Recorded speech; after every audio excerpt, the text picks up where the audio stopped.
I'm here, yeah. Yeah, I know you all miss me. Yeah. Uh, so who's ready to destroy another Colosseum today? Okay, so, as the intro may have suggested, hello everyone, welcome to my channel. You don't need to know my name because it's already said my name. But, welcome to the premiere round of round 2 for Battle of the Beasts Tournament Specials Generation. That's what it's called. SG. That's what the special.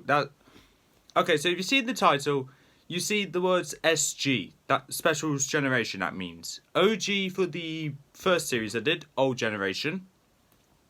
And I'm going to be doing 2 more seasons after this, where one of them will be NG, like N as in November.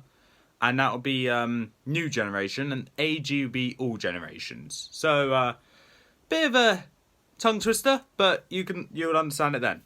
Okay, so let's get into the first round of round 2. So, due to popular request, and by popular request I mean like one comment, I have been asked if I can probably change some of the fights instead of being all of them in the combat arena. Change it to a different realm, different area, which would be nice actually. Saves the landlords from losing any more money anyway. So yeah, let's help the landlord out and go to a different area because clearly he doesn't want us anymore. How rude. So so in round 1, at the first battle of round 2, we have Vedra. We have Vedra, one of the twin beasts of Avantia, and Falkor, the Coiled Terror.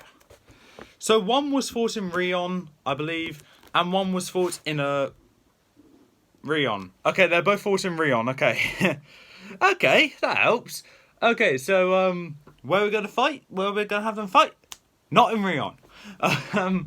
I am tempted to... Now I need to think of not only a realm, I need to think of an area in the realm as well. I'm thinking of the Gwildorian Plains in Gwildor. So, yeah, that seems like a good place to have a first battle. So, yeah, let's go to the Gwildorian Plains. Yeah. Okay, let's do it. Yeah. I will go back to the combat arena every now and then, at least one battle per round, so because I like the combat arena. So, yeah. Okay, so let's get into this. Okay. Please bear in mind, this comes completely off the top of my head, so you can place your bets who you think will win. I can't guarantee I'll be right, because I think I know who would win. However, I could be wrong, so... God's sake. So, let's just see how it goes. So, let's get into this. So, close your eyes and let me weave you a tale of how one beast kills another. So, Vedra is just flying around over Gwildor for no apparent reason because Vedra's apparently on holiday from Garden Rion, from the Terrors of Avantia. Falkor has somehow got from Rion to Gwildor, so maybe I should have gone somewhere a bit closer to home. But never mind, we're going along with it now. So, and they make eye contact with each other straight away. Vedra sees this weird black object down on the floor and just thinking, this seems suspicious, I must check it out. Falkor looks up and sees this thing and was like, that seems like it's going to attack me. Okay, let's do it. So, Vedra swoops down to more, not really eye level, but more of a distance where he can actually see that the black thing is Falkor. I need to stop saying that. And realising that they have to fight each other because logic says so, Vedra builds up fire in his mouth and shoots it out directly towards Falkor. Falkor sees it and swiftly dodges away from that fire. The fire continues to... Vedra tilts his head to where it's moving in the direction towards Falkor. And my hands are absolutely freezing cold, so proceeds to touch his face with his hand as soon as he says that. See, I have a serious case of the giggles today, okay? So, yeah, Falkor is noticing this and just slithering away to where he's underneath Vedra. Vedra tilts his head to where it's underneath him and shoots fire directly towards Falkor. Falkor notices a nearby rock and, dodging the fire, wraps his tail around the rock, lifts it up. This is like a big rock, like a boulder, and lobs it directly towards Vedra, where Vedra's able to dodge it, but doesn't dodge the second one, which Falkor threw pretty much straight after. It hits him square on the shoulder, knocking him to the side. And right when he's about to regain consciousness, his balance, another rock comes and hits him on the other shoulder, knocking him kind of to the other side now. And then just one more time for luck, another rock hits him straight in the chest, to where he knocks down and is more closer to the ground. When he regains himself, he finds himself flying, like he's flying, but face to face with Falkor. Falkor coiled himself up to where he's eye level with Vedra, hisses and bares his fangs, and starts swinging his head around, flicking drops of acid going everywhere, because that's how his acid comes out. Some is going on the ground, some is going on Vedra himself, like his head, his neck, his wings, his tail, his legs. Yeah. Vedra, in retaliation, breathes fire directly towards Falkor. Falkor shuts his mouth just in time and tilts his head to where he's protecting his face, whilst his back gets hit by the flame. But if I remember correctly, I believe Falkor has heat-proof scales. But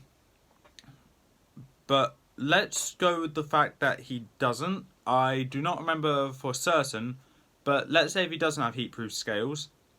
Falkor feels the pain, but due to how sturdy his scales are, they are burning, but it doesn't majorly wound him. Falkor then whips around his tail and just hits Vedra straight on the side of the head. Why do I keep doing that to myself? And Vedra briefly loses consciousness, and where he crashes down to the ground.